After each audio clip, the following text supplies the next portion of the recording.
திருவடிகளை காலடிகளை எடுத்து சாமியுடைய மடியிலே வைத்து தடவ சொல்லுவார். கிடைக்குமா? சிந்தனை செய்யுங்கள்.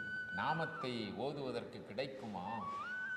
அதனால்தான் சொல்லுகிறார், பேற்றை தவம் சற்றும் இல்லாத என்னை இந்த பிரபஞ்சம் எனும் சேற்றை களைய வழிவிட்டவா.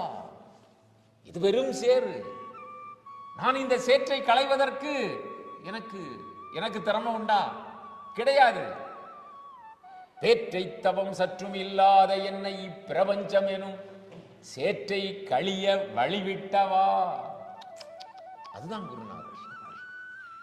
அப்படி நாம் எல்லாம் தேர்ந்தெடுத்த முத்துக்களாக, சத்தான முத்துக்களாக, இந்த ஜகம்புகழும் முத்துக்களாக ஆக்குவதற்கு பகவான் எல்லா விதத்திலும்